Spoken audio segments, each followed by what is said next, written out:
함께 예배하는 모든 분들 가운데 이 말씀의 축복이 함께 하시기를 주님의 이름으로 축원합니다. 우리는 어제 나를 위하여 자기 목숨을 잃은 자는 얻으리라 라는 이 말씀에서 주님을 위하여 자기 목숨을 잃는다는 것이 구체적으로 무엇인지에 대해서 함께 나눴습니다. 우리는 예수님을 위하여 내 목숨을 잃은다 이렇게 말할 때에 우리는 우리의 헌신을 많이 생각합니다. 교회 봉사 잘하고 또 헌금도 잘하고 또 주님께서 우리에게 전도하라고 하셨으니 전도 열심히 하고 또 선교도 열심히 하고 이런 것들을 우리가 생각을 합니다. 그런 것들이 우리의 신앙생활에 필요 없는 것들이 아니지요. 필요하지요. 그러나 이 본문에서 나를 위하여 자기 목숨을 잃은 자는 얻는다고 말씀할 때에 예수님을 위하여 내 목숨을 드리는 삶은 바로 믿음으로 사는 삶을 이야기하고 있다는 것을 말씀을 드렸습니다. 그러니까 썩을 양식을 위하여 내 목숨을 허비하는 인생이 아니라 영생하도록 하는 양식을 위하여 내 목숨을 바로 사용하는 것을 이야기하는 것입니다. 우리는 끊임없이 무엇을 먹을까, 무엇을 마실까, 무엇을 입을까, 나의 영광을 위하여, 나의 성공을 위하여, 나의 행복을 위하여, 나의 넉넉함을 위하여, 나의 안정감을 위해서 내 목숨을 사용하는 인생을 살아갑니다. 그러나 결국 그것은 우리에게 헛되고 헛되니 헛되고 헛되도다. 해 아래서 하는 모든 수고가 헛되다는 바로 솔로몬의 고백으로 우리 인생을 이끄는 결과밖에 낳지 못합니다. 그래서 모든 인생들은 자기를 위하여 자기 목숨을 사용하게 됐을 때에 그 인생의 결과가 뭐냐면 체념입니다. 왜냐하면 내가 내 인생을 위하여 내 인생을 사용했는데 결국 남는 것은 아무것도 없기 때문에 그렇습니다. 병들고 또 늙고 죽음을 앞에 둔 그런 몸뚱아리밖에 남지 않는 것이 바로 우리 인생의 현실인 것이죠. 주님은 말씀하십니다. 영생하도록 하는 것에 네 목숨을 사용해라 이렇게 말씀하는 것이죠. 그게 뭡니까? 예수를 위하여 사는 것인데 그 구체적인 것이 뭐냐면 요한복음 6장에서 말씀하죠. 사람들이 물어보는 겁니다. 그러면 그게 뭡니까? 이렇게 물어봤더니 예수님이 그렇게 말씀하는 거죠. 바로 하나님의 아들을 믿는 삶을 살아가는 것이다. 예수 믿는 것이다. 이렇게 이야기를 하는 것입니다. 그러니까 자기 목숨을 예수님을 위하여 내어놓는 삶은 뭐냐면 예수를 믿고 사는 삶이라는 것이죠. 예수를 믿고 사는 삶이 뭡니까? 갈라디아서 2장 19절에서 20절까지에 보면 바울 사도는 그것을 세 가지로 이야기를 하고 있다는 것이죠. 먼저는 율법에 대하여서 죽은 삶, 그것이 바로 예수를 믿는 믿음으로 산다는 것입니다. 율법에 대해 죽는 삶이라는 건 무엇을 말합니까? 하나님의 말씀을 우리가 순종하지 않는 삶을 말하는 겁니까? 거기서 말하는 율법이라고 하는 것은 그것을 이야기하고 있는 것이 아니라 바로 자기의 잘잘못이 내 운명을 만든다, 내 내일을 만든다는 것에 대한 믿음에서 죽는 것을 말하는 것입니다. 사람은 누구나 다 내가 잘하면 내 인생이 좋아지고 내가 못하면 내 인생이 나빠진다. 어제의 내 잘못이 오늘의 나의 비참함을 만든다. 오늘 내가 잘 살면 내일 편안해질 것이다. 이런 믿음을 우리는 가지고 살아갑니다. 이게 뭡니까? 이게 바로 자연법칙이죠. 자연법칙은 심는 대로 거두는 거 아닙니까? 자연법칙에서 가장 뛰어난 종교가 있어요. 그게 뭡니까? 불교입니다. 그래서 불교에서는 무엇을 가르치냐면 인과율을 가르치는 것이죠. 그래서 업보라는 것이 불교에서 가르치는 것입니다. 석가모니가 깨달은 거지요. 뭘 보고 깨달은 겁니까? 자연을 통해 깨달은 겁니다. 그 자연 속에서 자연 법칙의 지배를 받고 살아가는 인간을 보면서 깨달은 겁니다. 누구나 태어나면 늙고 병들고 죽는다. 생로병사 아닙니까?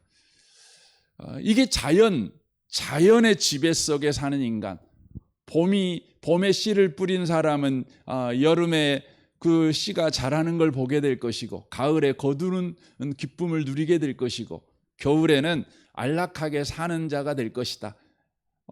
추나추동 이 계절의 변화를 보면서 인간이 어떻게 살아야 되는가를 바로 깨달은 거 아니겠습니까? 그러나 여러분, 세상은 실제 그렇지 않습니다. 여러분, 노력한 만큼 여러분이 인생을 여러분 거두며 삽니까?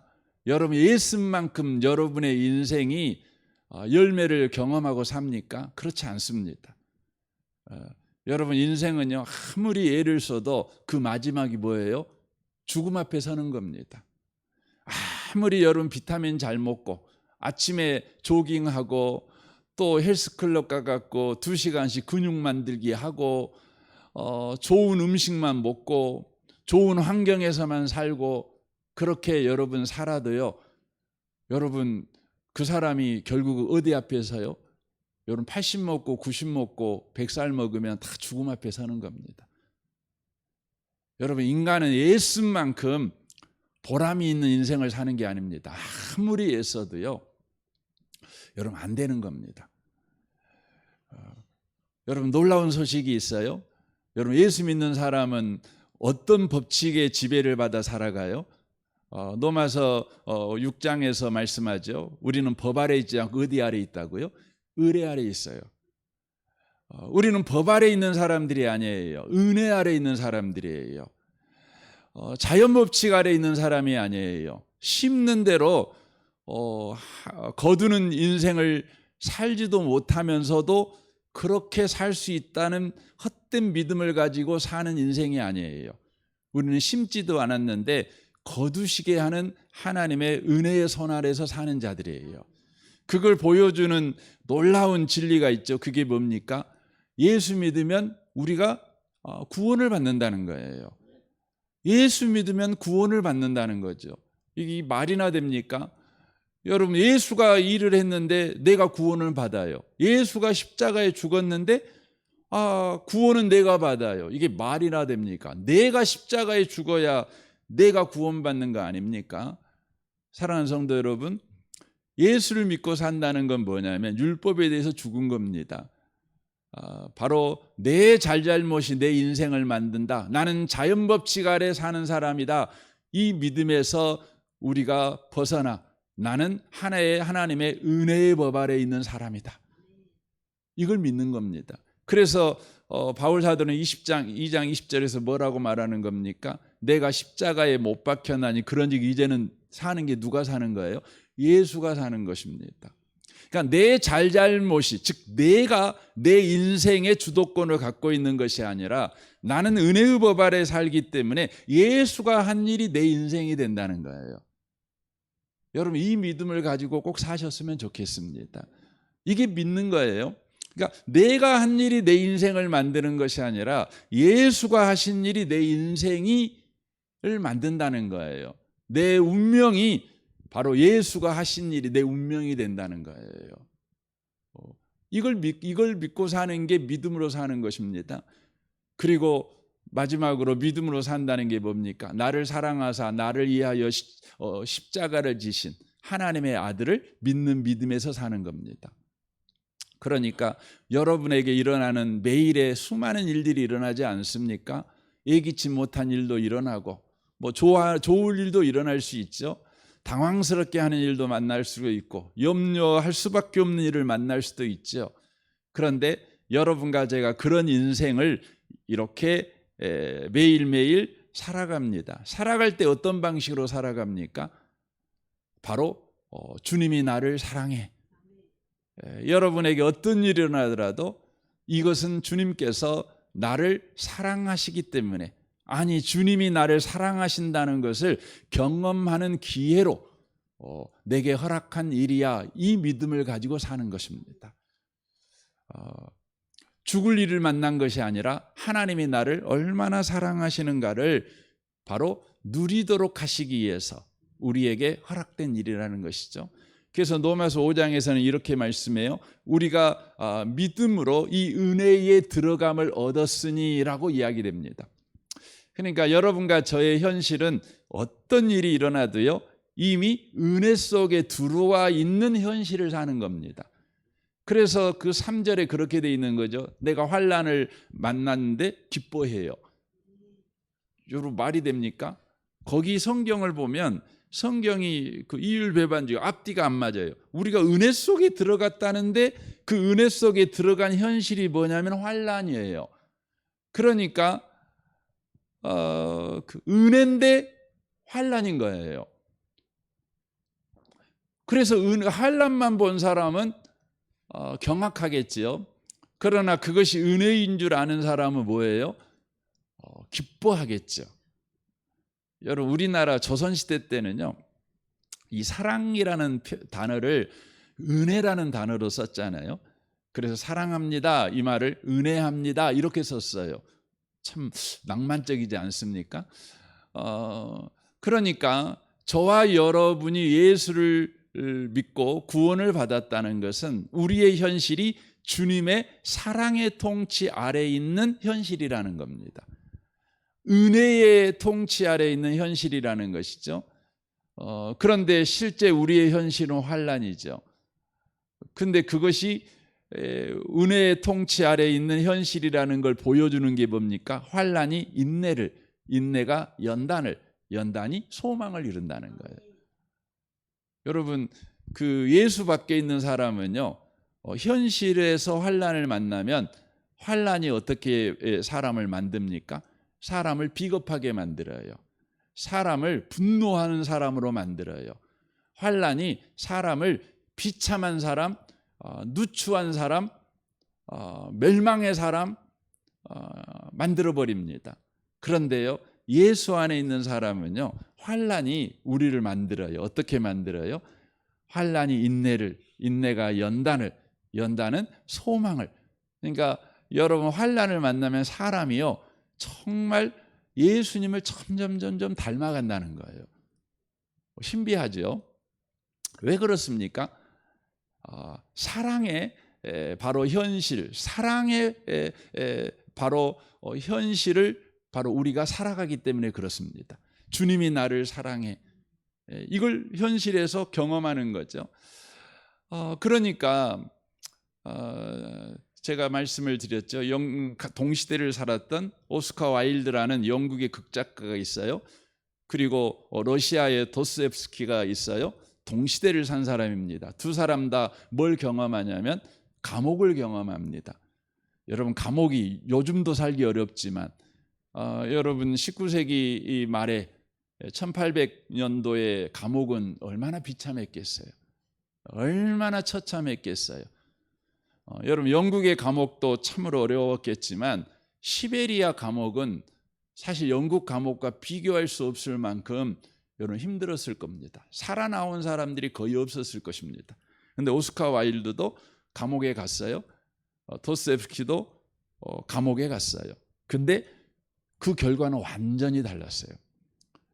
오스카 와일드는요, 감옥에 들어가기 전에는 굉장히 괜찮은 사람이었어요. 그러나 감옥 갔다 와서 완전히 그 인생은 망가졌어요. 그리고 10년도 못 살고 그는 프랑스로 넘어가서 죽게 됩니다. 그러나 도스토옙스키는 어떻게 돼요? 그 감옥에서 나와서 그때부터 위대한 인생을 삽니다.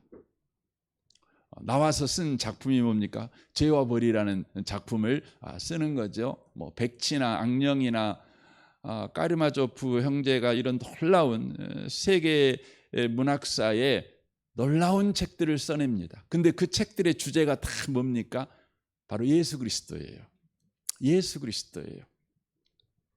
그래서 그는 감옥, 그래서 그의 글 가운데 생테부르치, 그러니까 러시아에서 가장 화려했던 도시와 이 시베리아를 비교를 합니다. 근데 생테부르치는 어떤 곳이냐? 소위 말하면 이선자들, 가증한 자들이 사는 곳이고, 저 시베리아는 눈에 보기에는 악당들이 사는 곳이고, 죽음의 동토의 땅 아닙니까? 그러나 그 땅은 바로 우리의 영혼을 정화시키는 곳, 우리의 영혼을 새롭게 만드는 곳이라는 표현들을 쓰는 겁니다. 놀랍습니다. 여러분과 제가 어떤 환경에 있냐, 어떤 상황에 있냐, 이게 여러분과 저의 인생을 만드는 것이 아닙니다. 하나님 없었던 누소는 끊임없이 서양 역사 철학에서, 역사에서 뭘 강조합니까? 좋은 환경을 강조해요. 그래서 자연처럼 좋은 환경. 그래서 인간이라는 존재는 좋은 환경과 교육을 통해서 얼마든지 바뀔 수 있다. 이게 누소가 주장하는 것입니다. 그러나 그렇지 않습니다. 그 자신도요, 정말 여러분, 누소라는 사람이 쓴 에밀이라는 책이 굉장히 유명하지만 그 사람의 실제 삶을 보면 여러분 구역질이 나요. 토해버리고 싶어요. 아이들을 너무너무 사랑한다고 글로는 쓰지만 그는요, 뭡니까? 우리가 아이들을 성적으로 착취한 애들이 살아 뭐라고 그러죠? 아무튼 그런 인생을 산 사람이에요. 여러분, 좋은 환경과 좋은 상황이 인생을 좋게 만드는 것이 아니에요. 여러분, 건강한 인생, 정말 사람다운 인생, 사람다운 생각을 하고 사람다운 반응을 가지고 품위를 가지고 내 이웃을 대하고 문제를 대하는 그런 사람을 만드는 것이 아니에요. 여러분, 베드로전서 3장에 보면 베드로가 그런 이야기, 믿음으로 사는 여자는 어떤 여자냐? 그래서 남편을 변화시킬 수 있는 여자는 어떤 여자냐? 그 예로 들은 것이 뭐냐면 어떤 일을 만나도 놀래지를 않아요. 어떤 일을 만나도 안 놀래요. 요즘 여러분 여자분들은 사는 환경을 보면 우리 어렸을 때 환경은 비교가 안 되잖아요. 세탁기 있지, 냉장고 있지, 없는 게 없잖아요. 요즘 청소기가 지가 알아서 돌아다니지, 식기세척기 있지. 얼마나 좋습니까? 여자분들이 아침에 모닝커피를 마실 수 있는 여유 있는 환경. 여러분, 그건 몇십 년 전만 해도 여자분들은 상상할 수 없는 환경이잖아요. 근데 여러분 그럴 수 있잖아요. 그럴 수 있잖아요. 근데 요즘 여자분들이 옛날 어머니보다 더 인내할 줄 압니까? 무슨 일을 만나면 여유롭게 그 부분에 대하여 믿음을 가지고 기다릴 줄 압니까? 자녀들을 기다릴 줄 아는 어머니가 몇 명이나 됩니까? 성적 좀 떨어지면 그냥 뒤집어져 버려요. 옛날에는 성적 떨어진 아이를 보면 어머니들이요, 아이들 눈치 봤어요. 제가 낙심하면 어쩌까?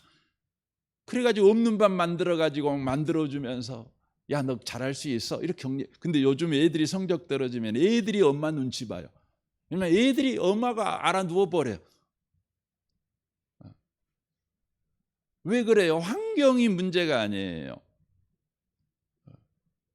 여러분, 사람을 변화시키는 것은 예수가 있냐 없냐예요. 예수 안에 있냐, 예수 밖에 있냐예요. 사랑하는 성도 여러분, 여러분과 제가 믿음으로 산다는 건 뭐냐면 내가 지금 예수 안에 있다는 거예요. 내가 지금 예수의 사랑의 지배 아래 있다는 거예요. 예수의 사랑에 바로 영향권 아래에서 내 인생이 살아간다는 거예요. 나는 어떤 일을 만나도 예수 밖으로 쫓겨나가는 경우가 없고, 어떤 경우에도 예수 사랑이 바로 가뭄이 든 현실은 없다는 거예요. 아침과 저녁에 이른 비와 늦은 비처럼 우리 인생에 예수의 사랑이 늘 내려와 우리의 인생이 계속해서 그 생명의 역사 속에서 살아갈 수밖에 없게 된다는 것이죠. 그 이야기가 지금 38절 이야기로 또 나옵니다. 보세요. 자기 십자가를 지고 나를 따르지 않는 자도 내게 합당하지 아니하니라 라고 말씀하는 겁니다. 그러니까 예수를 믿고 살아가다는 거, 예수만 믿고 살아간다는 게 뭐냐? 그걸 예수님은 다시 이런 표현을 써요. 자기 십자가를 지고 나를 따르지 않는 자도 내게 합당하지 아니하니라 라고 돼 있어요.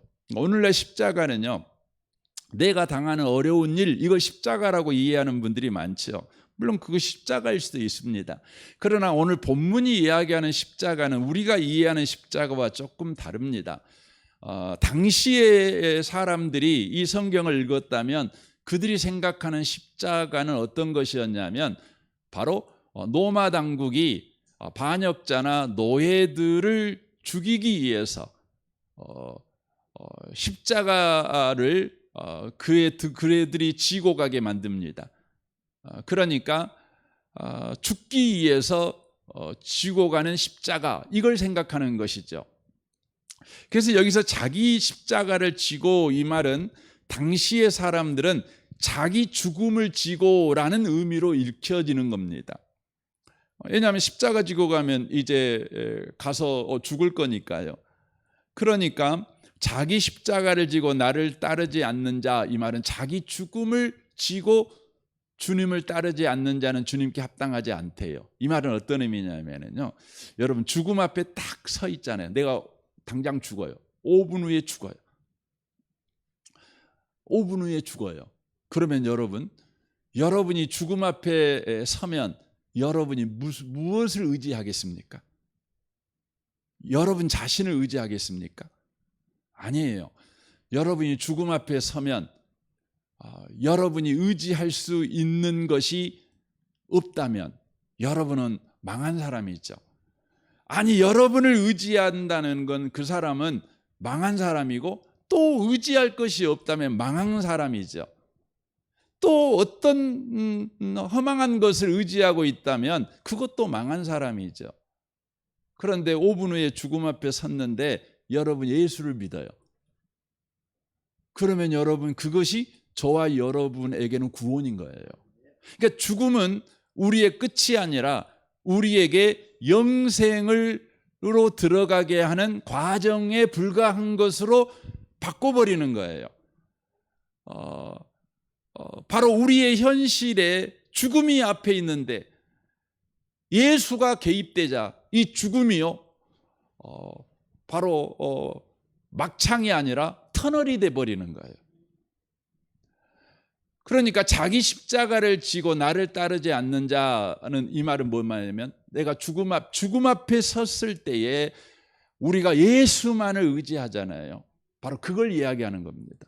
그래서 자기 십자가를 지고 나를 따르지 않는 자라는 의미는 바로 예수만 붙잡은 자, 예수만 의지하는 자, 그 사람만 내게 합당해 라는 의미입니다. 여러분이 다른 어떤 어려운 일을 만나면 이것도 의지해보고 저것도 의지해보고 저것도 소망을 둬보고 그러겠지만, 여러분 죽음 앞에 서면 여러분과 제가 의지할 것은 예수밖에 없어요. 바로 배경을 이야기하시는 것입니다. 사랑하는 성도 여러분, 여러분이요 매일매일을 살아갈 때 예수만 붙드는 삶을 살아가시길 바랍니다. 예수께만 소망을 두는 삶을 바로 살아가는 것이죠. 그것은 자기 학대가 아니죠. 그것을 가르쳐 자기 부인이라고 말하는 겁니다. 자기 학대라는 건 뭐냐면 나는 쓸모없는 놈이야, 그러니까 죽어 마땅해, 그것이 자기 부인, 자기 학대죠. 근데 자기 부인은 뭐냐면 주님은 나보다 나를 더 사랑해, 이게 자기 부인이에요. 주님께 더 소망을 두는 거죠. 나에게 소망을 두는 것보다 주님께 더 소망을 두는 거죠. 주님이 나를 더 사랑해. 여러분, 누군가가 여러분을 사랑해야 여러분 기분 좋잖아요. 근데 여러분을 누군가가 사랑 안 해요. 그래서 스스로 아이고 나는 사랑 못 받는 사람이야, 이런 생각이 듭니다. 그때 자기 십자가를 지고 예수님을 따르는 사람은 어떻게 해요? 저 사람보다 예수님이 나를 더 사랑해. 그래서 예수 붙드는 거예요. 그게 자기 십자가를 지는 것입니다. 오늘 하루를 여러분 살아갈 때 많은 일이 일어날 것입니다. 여러 현실을 여러분 살아가게 될 것입니다. 여러분이 예수 믿는 사람이라면 어떤 현실을 살아가야 합니까? 바로 예수만 의지하고 사는 것입니다. 오늘도 예수만 생각하고 예수만 노래하고 예수만 의지하는 그런 복 있는 한 날을 살아내시기를 주님의 이름으로 축원합니다. 아멘. 우리 같이 기도하겠습니다. 우리 말씀을 생각하며 이 아침에 기도하기를 원합니다.